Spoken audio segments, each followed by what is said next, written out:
Everyone's focused on lead cost, and here's why it's dumb. Look guys, if you take what I'm teaching you here today, I'm going to promise you that you can have a 7-figure business or a multi-7-figure business using Facebook ads. Now, at the moment, I'm managing over $300,000 a week in ad spend and also spending over $10,000 a week in my own ads. Now, one of the false metrics that people track, and they only care about this one number and they obsess about this one number, is lead cost. And lead cost is important in funnels, but it's actually at the front end of the funnel, okay? So your lead cost will be determined by your unique click-through rate, your cost per click, and your conversion rate within your lead form, within your messenger ad, within your landing page. And that's going to give you a cost per lead. But why it is a false metric and what you should be tracking is your cost of acquisition. How much it costs you to be able to acquire one customer. And say, for example, you're spending $1,000 a week on ads and you get 2 sales, your cost to acquire a customer would be $500 in relation to your ad spend. I'm going to teach you a few more advanced things that you need to track in a moment. But you want to track your cost of acquisition more than your lead cost because it actually breaks down everything within your funnel. So when you're tracking your cost of acquisition, it's going to also help you track your lead cost, which is important, your ability to communicate or get a response within people who are opting in, how many calls you can get booked, how many calls attended, and also what your close rate is. So then on a weekly basis and a monthly basis, when we're tracking the cost of acquisition in clients, is if that number isn't hitting the right metric, what we're able to do is look down through every part of the funnel to determine what is the number one thing that if we improve that metric is going to make the biggest difference in terms of dropping that cost of acquisition. And that could be the ad copy, it could be the image or video in the ad, which affects the cost per lead. It could be our automations, it could be the sales team contacting leads faster, it could be a no-show issue, and it also could be a close rate issue right within your funnels. And that's why it's such a better metric to track, because it's giving you an overall look at your funnel, okay, rather than just going, cool, my cost per lead is high, let's dramatically change the funnels, everything isn't working. Now, at a basic level, when I first created my first multi-7-figure company, what we would track, and it worked well for us, is essentially what is our cost of acquisition just in relation to our ad spend. So that would mean we spend $1,000 a week, say we get 2 sales, our cost of acquisition is $500. Now, a more advanced metric to track as your company gets bigger, as you're hitting $500K a year, 7 figures, multi-7 figures, $5 million a year, would be also including your cost of sale within that. How much you're paying your sales team, how much it's costing you to text your leads, any AI automations you have off the back, and that's going to give you a more accurate number. So that wouldn't be just tracking your cost per lead and your cost of sale in relation to your ad spend. It would also be tracking how much is it costing you in terms of a sales team and then any CRMs that you have. And that gives you a little bit more of a truer metric in terms of your cost of acquisition.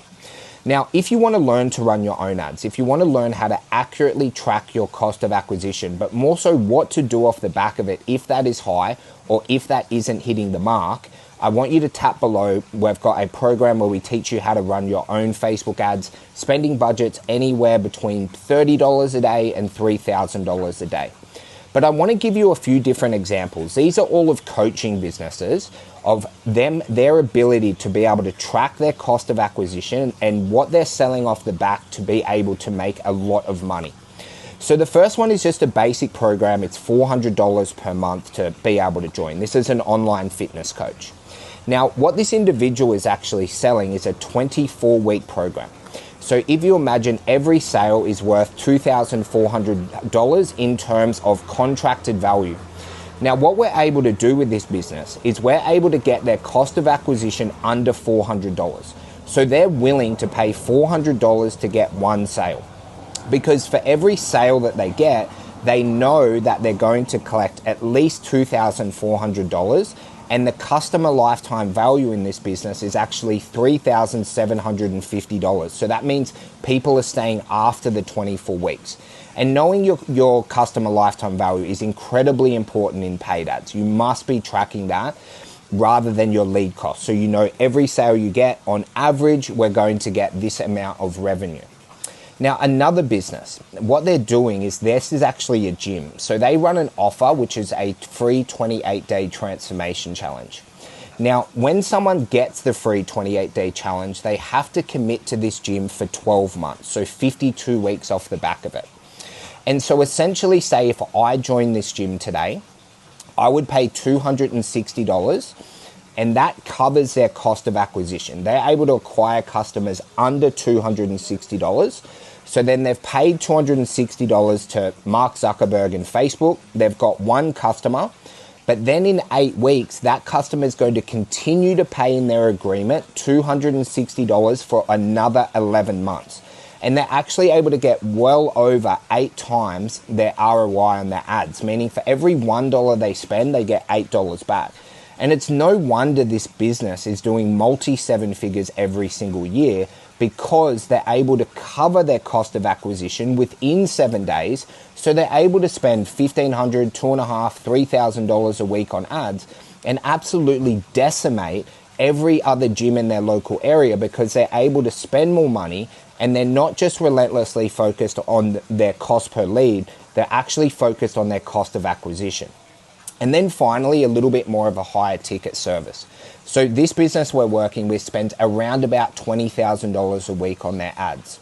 Now their program is $2,000 a month for 6 months. So we can call that program around about, what's that, $14,000.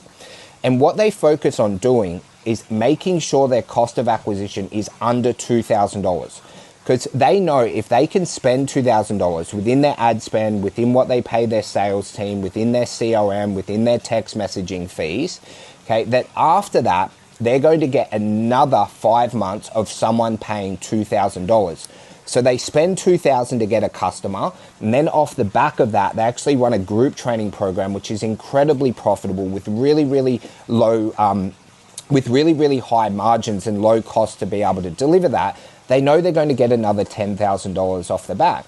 And within all of these businesses, yes, sometimes we have to focus on lead cost and get that down 100%. But often it might be an issue within the sales processes, within the show rate, maybe within the closing rate. Sometimes maybe we have to add qualification questions because the cost per lead is great, but the wrong people are running through the funnels. And so guys, if you can understand this concept, and if you can start to focus on your cost of acquisition over your cost per lead, you'll actually be ahead of 99% of people running Facebook ads across the world, because all they care about is lead costs. They don't understand what their cost of acquisition is. They don't even look at their customer lifetime value, or what is the contracted amount per sale.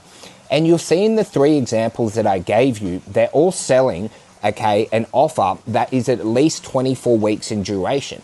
And all they're focused on is, can they cover their cost of acquisition in the first 7 to 28 days?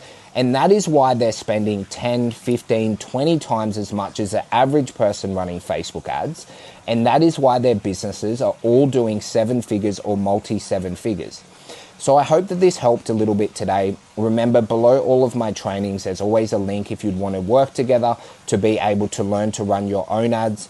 But if not, make sure you subscribe, make sure you follow, do all those different things, okay, so you can get my next training. Bye-bye, guys.